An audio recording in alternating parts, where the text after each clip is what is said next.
And don't forget, Mother's Day is Sunday. If you're still looking for something to do with Mom, you can always head out to a Mariners game. You're looking live at T-Mobile Park, where the M's will be playing throughout the weekend. Christopher Nunley is here with a check of the weather and if you're going to need the raincoat. I think you're going to need the raincoat, and you just want the jacket as well. Temperatures are going to be cool. First pitch tonight at 6:40. It looks like it's going to be a wet first pitch. We're seeing the break right now, but we are going to expect to see an uptick in the rain chances. Temperatures in the lower 50s, falling into the upper 40s by the end of the game. So it's definitely going to be a closed roof. And don't forget about UW taking on UCLA, number 8 UCLA tonight, and then also for Saturday and Sunday to finish out the series. And it's actually Bark at the Park tomorrow. First pitch at 2:05. It looks like it could be wet at times. We'll continue to keep an eye on this, but you're able to take your dog out to the ballpark tomorrow. Live look over downtown Seattle. You can see we have that break from the rain right now that has allowed for a few sun breaks in the temperature to warm up to 53 degrees.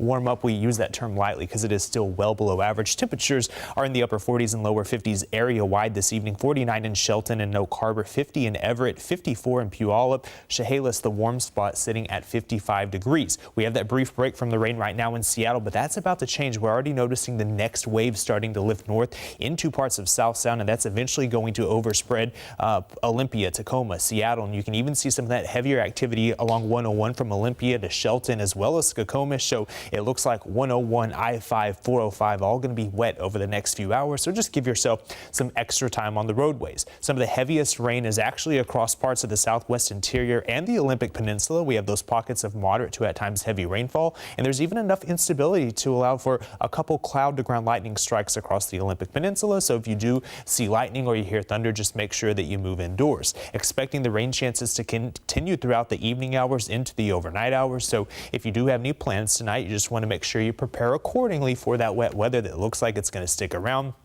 There will be a brief break tomorrow morning, so if you need to knock out some grocery shopping or you want to take the dog out to burn some energy, do it tomorrow morning before we see another uptick in the rain chances, especially around lunchtime from Shoreline to Everett. We'll see a convergence zone that starts to set up, and I think this convergence zone will shift south into parts of King County, and Seattle could get in on some of that rain activity tomorrow afternoon with that convergence zone, and there could be enough instability to allow for 1 or 2 thunderstorms tomorrow afternoon that could produce some cloud-to-ground lightning and some small hail.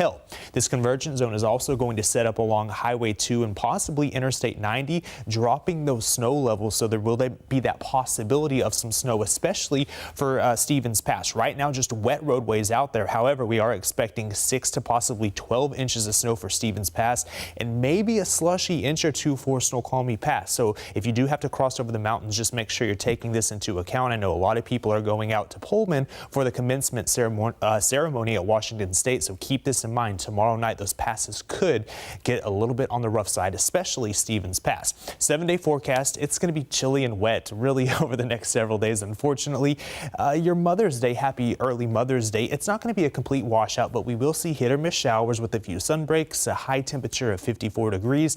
The best 2 days on the 7-day forecast are Tuesday and Wednesday with temperatures in the upper 50s. And looking ahead to next week and next Sunday, it looks like we could start a slight warming trend.